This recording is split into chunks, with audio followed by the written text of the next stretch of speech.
श्री गणेशाय नमः। जय श्री कृष्ण। श्री परमात्मनाय नमः। श्रीमद् भागवत गीता का 18वां अध्याय। अर्जुन कहते हैं कि हे महाभाव, हे अंतर्यामी, हे वासुदेव, मैं संन्यास और त्याग के तत्वों को पृथक पृथक जानना चाहता हूँ। इस प्रकार अर्जुन के पूछने पर श्री कृष्ण भगवान बोले, हे अर्जुन, कितने ही पंडित जन तो काम्य कर्मों के त्याग को संन्यास जानते हैं और कितने ही विचार कुशल पुरुष सब कर्मों के फल के त्याग को त्याग कहते हैं, तथा कई विद्वान ऐसे कहते हैं कि कर्म सभी दोषयुक्त हैं, इसलिए त्यागने के योग्य, और दूसरे विद्वान ऐसे कहते हैं कि यज्ञ, दान और तप रूप कर्म त्यागने योग्य नहीं हैं। परंतु हे अर्जुन, उस त्याग के विषय में तुम मेरे निश्चय को सुन। हे पुरुष श्रेष्ठ, वह त्याग सात्विक, राजस, तामस ऐसे तीनों प्रकार का ही कहा गया है, तथा यज्ञ, दान और तप रूप कर्म त्यागने के योग्य नहीं है, किंतु वह निसंदेह करना कर्तव्य है, क्योंकि यज्ञ, दान और तप यह तीनों ही बुद्धिमान पुरुषों को पवित्र करने वाले हैं। इसलिए हे पार्थ, यह यज्ञ, दान और तप रूप कर्म और भी श्रेष्ठ कर्म और आसक्ति और फलों को त्याग कर अवश्य करने चाहिए। ऐसा मेरा निश्चय किया हुआ उत्तम मत है। और हे अर्जुन, नियत कर्म का त्याग करना कोई योग्य नहीं है, इसलिए मोह से उसका त्याग करना तामस त्याग कहा गया है। यदि कोई मनुष्य जो कुछ कर्म करता है वह सब ही दुख रूप है, ऐसा समझकर शारीरिक क्लेश के भय से कर्मों का त्याग कर दे, तो वह पुरुष उस राजस त्याग को करके भी त्याग के फल को प्राप्त नहीं होता, अर्थात उसका वह त्याग करना व्यर्थ है। अर्जुन, करना कर्तव्य है ऐसा समझकर ही जो शास्त्र विधि से नियत किया हुआ कर्तव्य कर्म आसक्ति को और फल को त्याग कर किया जाता है, वह सात्विक त्याग माना जाता है। अर्थात कर्तव्य कर्मों को स्वरूप से न त्याग कर उनमें जो आसक्ति और फल का त्यागना है, वही सात्विक त्याग माना जाता है। हे अर्जुन, जो पुरुष अकल्याणकारक कर्म से तो द्वेष नहीं करता और कल्याणकारक कर्म से आसक्त नहीं होता, वह शुद्ध सत्वगुण से युक्त हुआ पुरुष संशय रहित, ज्ञानवान और त्यागी होता है, क्योंकि देहधारी पुरुष के द्वारा संपूर्णतः सब कर्म त्यागे जाने को शक्य नहीं है। इससे जो पुरुष कर्मों के फल का त्यागी है वही त्यागी है, ऐसा कहा जाता है। सकामी पुरुष के कर्म का ही अच्छा और बुरा फल मिला हुआ ऐसे 3 प्रकार का फल मरने के पश्चात भी होता है, और त्यागी पुरुषों के कर्मों का फल किसी काल में भी नहीं होता, क्योंकि उनके द्वारा होने वाले कर्म वास्तव में कर्म नहीं हैं। हे महाभाव, संपूर्ण कर्मों की सिद्धि के लिए अर्थात संपूर्ण कर्मों के सिद्ध होने में यह 5 हेतु सांख्य सिद्धांत कहे गए हैं, उनको तो मेरे से भली प्रकार जान ले। हे अर्जुन, इस विषय में आधार और कर्ता और न्यारे न्यारे कारण हैं, और नाना प्रकार की न्यारी न्यारी चेष्टा एवं वैसे ही 5वां हेतु देव कहा गया है, क्योंकि मनुष्य मन, वाणी और शरीर से शास्त्र के अनुसार अथवा विपरीत भी जो कुछ कर्म आरंभ करता है, उसके ये 5 ही कारण हैं। परंतु ऐसा होने पर भी जो पुरुष अशुद्धि बुद्धि होने के कारण उस विषय में केवल शुद्ध स्वरूप आत्मा को करता देखता है, वह मलिन बुद्धि वाला अज्ञानी यथार्थ नहीं देखता है। हे अर्जुन, जिस पुरुष के अंतःकरण में मैं करता हूँ ऐसा भाव नहीं है, जिसकी बुद्धि सांसारिक पदार्थों और संपूर्ण कर्मों में लिपायमान नहीं होती, वह पुरुष इन सब लोगों को मारकर भी वास्तव में न तो मारता है और न पाप से बंधता है। हे भारत, ज्ञाता, ज्ञान, ये तीनों तो कर्म के प्रेरक हैं, अर्थात इन तीनों के संयोग से तो कर्म में प्रवृत्त होने की इच्छा उत्पन्न होती है, और कर्ता, करण और क्रिया ये तीनों कर्म के संग्रह हैं, अर्थात इन तीनों के संयोग से कर्म बनता है। और उन सब में ज्ञान और कर्म तथा कर्ता भी गुणों के भेद से सांख्य शास्त्र में 3 प्रकार से कहे गए हैं, उनको भी तुम मेरे से भली प्रकार सुन ले। हे अर्जुन, जिस ज्ञान से मनुष्य पृथक पृथक सब भूतों में एक अविनाशी परमात्मा भाव को विभाग रहित समभाव से स्थित देखता है, उस ज्ञान को तो तू सात्विक जान। और जो ज्ञान अर्थात जिस ज्ञान के द्वारा मनुष्य संपूर्ण भूतों में भिन्न भिन्न प्रकार के अनेक भावों को न्यारा न्यारा करके जानता है, उस ज्ञान को तू राजस जान। और जो ज्ञान एक कार्य रूप शरीर में ही संपूर्णता के सदृश आसक्त है, अर्थात जिस विपरीत ज्ञान के द्वारा मनुष्य एक क्षण भंगुर नाशवान शरीर को ही आत्मा मानकर उसमें सर्वस्व की भांति आसक्त रहता है, तथा जो बिना युक्ति वाला तत्व अर्थ से रहित और तुच्छ है, वह ज्ञान तामस कहा गया है। हे अर्जुन, जो कर्म शास्त्र विधि से नियत किया हुआ और कर्तापन के अभिमान से रहित, फल को न चाहने वाला, पुरुष द्वारा बिना राग द्वेष से किया हुआ, वह कर्म सात्विक है। और जो कर्म बहुत परिश्रम से युक्त है और फल को चाहने वाला और अहंकार से युक्त पुरुष द्वारा किया जाता है, वह कर्म राजस है। तथा जो कर्म परिणाम, हानि, हिंसा और सामर्थ्य को न विचार कर केवल अज्ञान से आरंभ किया जाता है, वह कर्म तो तामस कहा जाता है। हे अर्जुन, जो कर्ता आसक्ति से रहित, अहंकार के वचन न बोलने वाला, धैर्य उत्साह से युक्त, कार्य के सिद्ध होने और न होने में हर्ष शोक आदि विकारों से रहित, वह कर्ता तो सात्विक कहा गया है। और जो आसक्ति से युक्त कर्मों के फल को चाहने वाला और लोभी है, दूसरों को कष्ट देने के स्वभाव वाला, अशुद्धाचारी और हर्ष शोक से लिपायमान है, वह कर्ता राजस कहा गया है। जो विक्षेप युक्त चित्त वाला, शिक्षा से रहित, घमंडी, धूर्त और दूसरों की आजीविका का नाशक, शोक करने के स्वभाव वाला, आलसी और दीर्घ सूत्री है, वह कर्ता तामस कहा जाता है। हे अर्जुन, तो बुद्धि का धारण शक्ति का भी गुणों के कारण 3 प्रकार का भेद संपूर्णता से विभाग पूर्वक मेरे से कहा हुआ सुन। हे पार्थ, प्रवृत्ति मार्ग और निवृत्ति मार्ग को तो तथा कर्तव्य अकर्तव्य एवं भय और अभय का, बंधन और मोक्ष का जो जिस बुद्धि तत्व से जानती है, वह बुद्धि तो सात्विक है। हे पार्थ, जिस बुद्धि के द्वारा मनुष्य धर्म और अधर्म को तथा कर्तव्य और अकर्तव्य को भी यथार्थ में नहीं जानता, वह बुद्धि राजसी है। और हे अर्जुन, जो तमोगुण से आवृत हुई बुद्धि अधर्म को धर्म ऐसा मानती है, तो और भी संपूर्ण अर्थों को विपरीत ही मानती है, वह बुद्धि तामसी है। हे पार्थ, ध्यान योग के द्वारा जिस अव्यभिचारिणी धारणा से मनुष्य मन, प्राण और इंद्रियों की क्रियाओं को धारण करता है, वह धारणा तो सात्विक ही है। और हे प्रतापुत्र अर्जुन, फल की इच्छा वाला मनुष्य अति आसक्ति से जिस धारणा के द्वारा धर्म, अर्थ और कामों का धारण वाला होता है, वह धारणा राजसी है।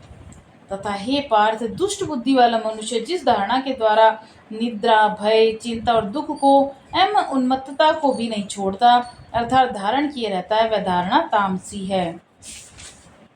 हे अर्जुन, अब सुख भी तू 3 प्रकार का मेरे से सुन। हे भरत श्रेष्ठ, जिस सुख में साधक पुरुष भजन, ध्यान, सेवादिकों के अभ्यास से रमण करता है, दुखों के अंत को प्राप्त होता है, वह सुख प्रथम साधन के आरंभ काल में यद्यपि विष के सदृश भासता है, परंतु परिणाम अमृत के तुल्य है। इसलिए जो भगवत विषयक बुद्धि के प्रसाद से उत्पन्न हुआ सुख है, वह सात्विक कहा गया है। और जो सुख विषय और इंद्रियों के संयोग से होता है, वह यद्यपि भोग काल में अमृत के सदृश तो भासता है, लेकिन उसका परिणाम विष के सदृश है, इसलिए वह सुख राजस कहा गया है। तथा जो सुख भोग काल में और परिणाम में और आत्मा को मोहने वाला है, जो निद्रा, आलस्य, प्रमाद से उत्पन्न हुआ सुख तामस कहा गया है। और हे अर्जुन, पृथ्वी में या स्वर्ग में अथवा देवताओं में ऐसा कोई भी प्राणी नहीं जो इन प्रकृति से उत्पन्न हुए तीनों गुणों से रहित हो, क्योंकि यावन मात्र सर्व जगत त्रिगुणमयी माया का ही विकार है। इसलिए हे परम तप, ब्राह्मण, क्षत्रिय, वैश्यों के तथा शूद्रों के भी कर्म स्वभाव से उत्पन्न हुए गुणों करके विभक्त किए गए हैं, अर्थात पूर्व कर्त कर्मों के संस्कार रूप स्वभाव से उत्पन्न हुए गुणों के अनुसार विभक्त किए गए हैं। उनमें अंतःकरण का निग्रह, इंद्रियों का दमन, बाहर और भीतर की शुद्धि और धर्म के लिए कष्ट सहना, क्षमा भाव, मन, इंद्रियां, शरीर की सरलता, आस्तिक बुद्धि, शास्त्र विषय ज्ञान, परमात्मा तत्व का अनुभव, ये तो ब्राह्मण के स्वाभाविक कर्म हैं। शूरवीरता, तेज, धैर्य, चतुरता, युद्ध में भी न भागना का स्वभाव और दान, स्वामी भाव अर्थात निस्वार्थ भाव से सबका हित सोचकर शास्त्राज्ञा अनुसार शासन द्वारा प्रेम के सहित पुत्र तुल्य प्रजा का पालन करने का भाव, ये सब क्षत्रियों के स्वाभाविक कर्म हैं। खेती, गोपालन, क्रय विक्रय, सत्य व्यवहार, ये वैश्य के स्वाभाविक कर्म हैं। और सब वर्णों की सेवा करना, यह शूद्र का भी स्वाभाविक कर्म है। एवं अपने अपने स्वाभाविक कर्म में लगा हुआ मनुष्य भगवत प्राप्ति रूप परम सिद्धि को प्राप्त होता है। परंतु जिस प्रकार अपने स्वाभाविक कर्म में लगा हुआ मनुष्य परम सिद्धि को प्राप्त होता है, उस विधि को तू मेरे से सुन। हे अर्जुन, जिस परमात्मा से सर्वभूतों की उत्पत्ति हुई है, जिससे वह सर्व जगत व्याप्त है, उस परमेश्वर को अपने स्वाभाविक कर्म द्वारा पूजकर मनुष्य परम सिद्धि को प्राप्त होता है। इसलिए अच्छी प्रकार आचरण किए हुए दूसरों के धर्म से गुण रहित भी अपना धर्म श्रेष्ठ है, क्योंकि स्वभाव से नियत किए हुए स्वधर्म रूप कर्म को करता हुआ मनुष्य पाप को प्राप्त नहीं होता। इसलिए हे कुंती पुत्र, दोषयुक्त भी स्वाभाविक कर्म को नहीं त्यागना चाहिए, क्योंकि धुएं से अग्नि के सदृश सभी कर्म किसी न किसी दोष से आवृत है। हे अर्जुन, सर्वत्र आसक्ति रहित, बुद्धि वाला, स्पृहा रहित और जीते हुए अंतःकरण वाला पुरुष सांख्य योग के द्वारा भी परम निष्कर्मय सिद्धि को प्राप्त होता है, अर्थात क्रिया रहित शुद्ध सच्चिदानंद घन परमात्मा की प्राप्ति रूप परम सिद्धि को प्राप्त होता है। इसलिए हे कुंती पुत्र, अंतःकरण की शुद्धि रूप सिद्धि को प्राप्त हुआ पुरुष जैसे सांख्य योग के द्वारा सच्चिदानंद ब्रह्मा को प्राप्त होता है, तथा जो तत्व ज्ञान की परानिष्ठा है उसको तू मेरे से संक्षेप में जान ले। हे अर्जुन, विशुद्ध बुद्धि से युक्त, एकांत और शुद्ध देश का सेवन करने वाला, मिताहारी, जीते हुए मन वाणी शरीर वाला और दृढ़ वैराग्य को भली प्रकार प्राप्त हुआ पुरुष निरंतर ध्यान योग के परायण हुआ, सात्विक धारणा से अंतःकरण को वश में करके, शब्दादिक विषयों को त्याग कर, राग द्वेषों को नष्ट करके, अहंकार, बल, घमंड, काम, क्रोध, संग्रह को त्याग कर ममता रहित और शांत अंतःकरण हुआ सच्चिदानंद घन ब्रह्मा में एक ही भाव होने के लिए योग्य होता है।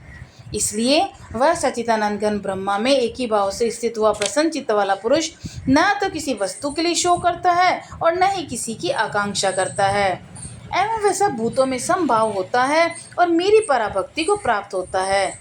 उस पराभक्ति के द्वारा मेरे को तत्व से भली प्रकार जानता है कि मैं जो और जिस प्रभावशाला हूँ, और उस भक्ति से मेरे को तत्व से जानकर तत्काल ही मेरे में प्रवेश कर जाता है, अर्थात अनन्य भाव से मेरे को प्राप्त हो जाता है। फिर उसकी दृष्टि में मुझ वासुदेव के सिवा और कुछ भी नहीं रहता। मेरे परायण हुआ निष्काम कर्मयोगी तो संपूर्ण कर्मों को सदा करता हुआ भी मेरी कृपा से सनातन अविनाशी परम पद को प्राप्त हो जाता है। इसलिए हे अर्जुन, तू सब कर्मों को मन से मेरे में अर्पण कर दे। मेरे परायण हुआ समत्व बुद्धि रूप निष्काम कर्मियों का अवलंबन करके निरंतर मेरे में चित्त वाला हो जा। इस प्रकार तू मेरे में निरंतर मन वाला और मेरी कृपा से जन्म मृत्यु आदि सब संकटों को अनायास ही तर जाएगा। और यदि अहंकार के कारण मेरे वचनों को नहीं सुनेगा तो नष्ट हो जाएगा, अर्थात परमार्थ से भ्रष्ट हो जाएगा। तो तू अहंकार को अवलंबन करके ऐसा मानता है कि मैं युद्ध नहीं करूंगा, तो तेरा निश्चय मिथ्या है, क्योंकि क्षत्रियपन का स्वभाव तेरे को जबरदस्ती युद्ध में लगा देगा। हे अर्जुन, जिस कर्म को तू मोह से नहीं करना चाहता उसको भी अपने पूर्वकृत स्वाभाविक कर्म में बंधा हुआ परवश होकर तू करेगा, क्योंकि हे अर्जुन, शरीर रूप यंत्र में आरूढ़ हुए संपूर्ण प्राणियों को अंतर्यामी परमेश्वर अपनी माया से उनके कर्मों के अनुसार भ्रमाता हुआ सब भूत प्राणियों के हृदय में स्थित है। इसलिए हे भारत, सब प्रकार से उस परमेश्वर की ही अनन्य शरण को प्राप्त हो जा। उस परमात्मा की कृपा से ही परम शांति को और सनातन परम धाम को प्राप्त होगा। इस प्रकार यह गोपनीय से भी अति गोपनीय ज्ञान मैंने तेरे लिए कहा। इस रहस्य युक्त ज्ञान को संपूर्णता से अच्छी प्रकार विचार के फिर तू जैसे चाहता है वैसे ही कर, अर्थात जैसी तेरी इच्छा है वैसा ही कर। इतना कहने पर भी अर्जुन का कोई उत्तर नहीं मिलने के कारण श्री कृष्ण भगवान फिर बोले, हे अर्जुन, संपूर्ण गोपनीयों से भी अति गोपनीय मेरे परम रहस्ययुक्त वचनों को तू फिर भी सुन, क्योंकि तू मेरा अतिशय प्रिय है। इससे यह परम हितकारक वचन मैं तेरे लिए कहूँगा। हे अर्जुन, तू केवल मुझ सच्चिदानंद घन वासुदेव परमात्मा में ही अनन्य प्रेम से नित्य निरंतर अचल मन वाला हो। मुझ परमेश्वर को ही अतिशय श्रद्धा भक्ति सहित निष्काम भाव से नाम गुण प्रभाव के श्रवण कीर्तन मनन और पठन पाठन द्वारा निरंतर भजने वाला हो, तथा मेरा शंख चक्र गदा पद्म किरीट कुंडल आदि भूषणों से युक्त पीताम्बर वनमाला कौस्तुभ मणिधारी विष्णु का मन वाणी और शरीर के द्वारा सर्वस्व अर्पण करके अतिशय श्रद्धा भक्ति प्रेम से विहलता पूर्वक पूजन करने वाला हो जा। और मुझ सर्वशक्तिमान विभूति बल ऐश्वर्य माधुर्य गंभीरता उदारता वात्सल्य और सुहृदता आदि गुणों से संपन्न सबके आश्चर्य वासुदेव को विनय भाव पूर्वक भक्ति सहित साष्टांग दंडवत प्रणाम कर। ऐसा करने से तू मेरे को ही प्राप्त होगा। यह मैं तेरे लिए सत्य प्रतिज्ञा करता हूँ, क्योंकि तू मेरा अत्यंत प्रिय सखा है।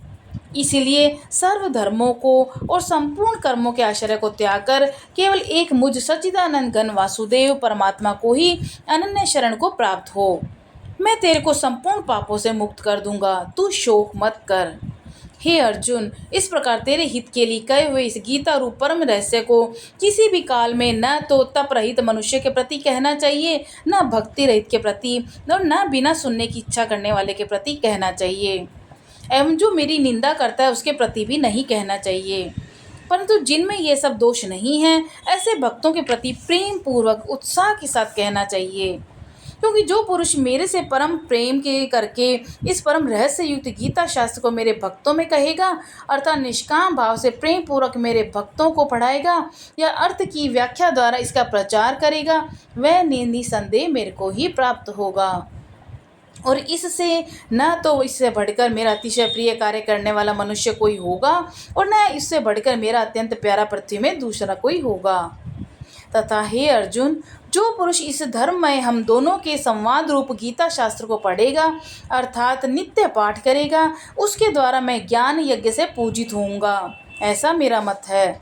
जो पुरुष श्रद्धा युक्त और दोष दृष्टि से रहित हुआ इस गीता शास्त्र का श्रवण मात्र भी करेगा, वह भी पापों से मुक्त हुआ उत्तम कर्म करने वालों के श्रेष्ठ लोकों को प्राप्त होगा।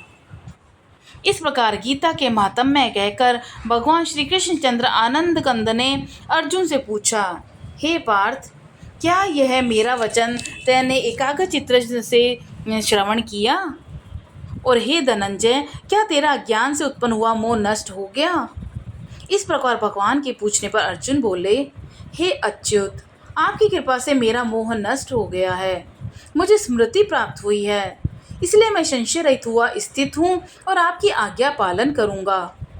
इसके उपरांत संजय बोले, हे राजन, इस प्रकार मैंने श्री वासुदेव के और महात्मा अर्जुन के उस अद्भुत रहस्य युक्त और रोमांचकारक संवाद को सुना।